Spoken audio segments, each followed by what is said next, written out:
SSC ২৬ ব্যাচের শিক্ষার্থীরা তোমাদের রেজাল্ট ২০ জুলাই প্রকাশিত হবে। ইতিমধ্যে তোমরা জানো তোমরা কিভাবে ৪টি সঠিক পদ্ধতিতে তোমাদের রেজাল্ট সবার আগে মার্কশিট সহ ডাউনলোড করতে পারো। আজকের ভিডিওতে সেটা জানতে পারবে। সহজে রেজাল্ট দেখার জন্য তোমরা প্লে স্টোর থেকে গ্রেডলি অ্যাপসটি ডাউনলোড করে নেবে। প্লে স্টোরে গিয়ে যদি সার্চ করো গ্রেডলি লিখে GRADELY এটা লিখে সার্চ দিলে তোমরা ২ নম্বরে একটা অ্যাপস পেয়ে যাবে বা প্রথমেও থাকতে পারে। এই যে অ্যাপসটি, এই অ্যাপসটি প্রথমে ডাউনলোড করে নেবে। ডাউনলোড করার পর এটাকে ওপেন করবে। ওপেন করার পর এখানে এখানে দেখো একটা নোটিশ শো করছে। এখানে দেখাচ্ছে ২০ জুলাই দুপুর ১২টায় রেজাল্টটা প্রকাশ হবে এবং ৬ দিন ২ ঘন্টা ১৫ মিনিট বাকি আছে আমরা যখন ভিডিওটা রেকর্ড করছি।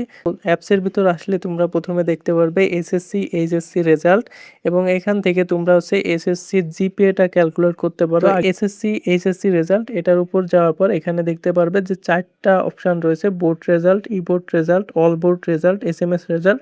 প্রতিটা বিষয় নিয়ে আমরা কথা বলবো।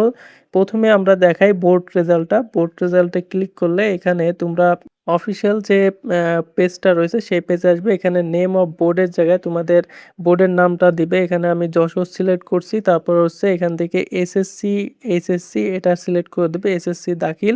এবং এখানে 26 সিলেক্ট করা রয়েছে, 2026 এর রেজাল্ট দেখবে যেহেতু। তারপর এখানে অটোমেটিকভাবে তোমাদের ইন্ডিভিজুয়াল সিলেক্ট করা রয়েছে এবং এখান থেকে তোমাদের রোল নাম্বার দিতে হবে। তোমাদের যে রোল নাম্বারটা রয়েছে সেই রোল নাম্বারটা দিবে। তারপর এখানে তোমাদের রেজিস্ট্রেশন নম্বরটা দিতে হবে। এরপর এখানে ক্যাপচার পূরণ করতে হবে। 6964 রয়েছে। তো এটা যদি না বুঝতে পারো সেক্ষেত্রে click to load another image এটার উপর ক্লিক করলে এখানে আরও একটা ক্যাপচার আসবে। এভাবে তোমরা পরিবর্তন করে এখানে ক্যাপচারটা যদি লিখে দাও, যে ক্যাপচারটা আছে, যেমন এখানে রয়েছে 2336, এটা লিখে তোমরা ভিউ রেজাল্টে ক্লিক করলে তোমাদের রেজাল্টটা এখানে দেখাবে। তো যেহেতু এখনো রেজাল্ট প্রকাশ হয়নি সেহেতু আমি তোমাদেরকে দেখাতে পারছি না। তোমরা খুব সহজে এখানে রোল নাম্বার, রেজিস্ট্রেশন নম্বর এবং এখানে যে ক্যাপচার থাকবে সেই ক্যাপচারটা দিয়ে ভিউ রেজাল্টে ক্লিক করলে রেজাল্টটা দেখতে পারবে। পরবর্তীতে তোমাদের ই বোর্ড রেজাল্ট। ই বোর্ড রেজাল্টে আসলে তোমরা এখান থেকে তোমাদের বোর্ডটা সিলেক্ট করে দিবে। তারপর এখানে এসএসসি দাখিল এটা সিলেক্ট করে দিবে। তারপর এখানে সালটা তোমরা যেহেতু 26 সালের পরীক্ষার্থী, 26টা সিলেক্ট করবে এবং এখান থেকে তোমরা একক ফলাফলটা সিলেক্ট করবে, প্রথম যেটা রয়েছে। তার পরবর্তীতে তোমাদের রোল নাম্বার দিতে হবে, রেজিস্ট্রেশন নাম্বার দিতে হবে এবং এখানে একটা ক্যাপচার পূরণ করতে হবে। এখানে ভিন্ন ছবি লোড করতে ক্লিক করলে নতুন ক্যাপচার আসবে, এটা পূরণ করবে আগের মতো। তো এখান থেকে তোমরা আরো অনেক রকমের ফলাফল বের করতে পারো, যেমন প্রতিষ্ঠানের ফলাফল অর্থাৎ তোমাদের স্কুলের সকলের ফলাফলটা বের করতে পারো, সেন্টারের ফলাফল বের করতে পারো, জেলার ফলাফল, বোর্ডের ফলাফল বিশ্লেষণ, তারপর প্রতিষ্ঠানের ফলাফল বিশ্লেষণ। এই বিষয়গুলো নিয়ে আমরা অন্য আরেকটা ভিডিওতে আলোচনা করব। সেই ভিডিও আমাদের চ্যানেলে পেয়ে যাবে। তোমরা সেই ভিডিওটা দেখে নিলে আশা করি বুঝতে পারবে। তার পরবর্তী রয়েছে all board result. All board রেজাল্টে গেলে তোমরা এখানে সকল বোর্ডের লিস্ট দেখতে পারবে। বোর্ডের যে নিজস্ব ওয়েবসাইট রয়েছে ওয়েবসাইট থেকেও তোমরা কিন্তু রেজাল্টটা দেখতে পারো। তো যেমনটা ঢাকা বোর্ডের যদি আমরা সিলেক্ট করি, ঢাকা বোর্ডের যে রেজাল্ট রয়েছে, ঢাকা বোর্ডের এখানে আসলে তোমরা ঢাকা বোর্ডের রেজাল্টের যে ওয়েবসাইট এটা দেখতে পারবে।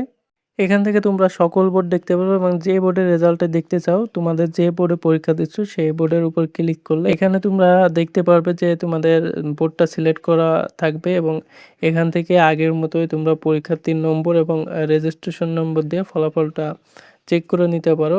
এছাড়া অন্যান্য বোর্ডও এখানে রয়েছে, মাদ্রাসা বোর্ড, কারিগরি বোর্ড। তোমাদের যে বোর্ড থেকে পরীক্ষা দিয়েছো সেই বোর্ড রেজাল্টটা দেখে নিতে পারো।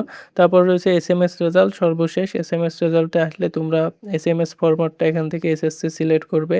তারপর এখান থেকে তোমাদের বোর্ডটা সিলেক্ট করবে, তারপর ইয়ারটা সিলেক্ট করবে এবং এখানে রোল নাম্বারটা দিবে। রোল নাম্বারটা দিলে অটোমেটিক এখানে দেখতে পারবে তোমাদের কাছে ফরম্যাটটা। ধরো আমি এখানে একটা রোল নাম্বার দিয়ে দিই, এটা দিলাম। দেওয়ার পর এখানে নিচের দিকে দেখতে পাচ্ছ এখানে কিভাবে তোমাদের লিখতে হবে এসএসসি ডিএসএ 2026, তারপর রোল নাম্বার, সেন্ড এসএমএস। এখানে যদি ক্লিক করো তোমাদের এসএমএস অ্যাপসে নিয়ে যাবে ডাইরেক্ট এবং এসএমএস অ্যাপসে আনার পর এখানে দেখো অটোমেটিক তোমার রোল নাম্বারটা যেভাবে টাইপ করেছো এবং যা যা সিলেক্ট করছো এখানে দেখাচ্ছে এবং সেন্ড এসএমএস এ ক্লিক করলে তোমাদের এসএমএসটা সেন্ড হবে।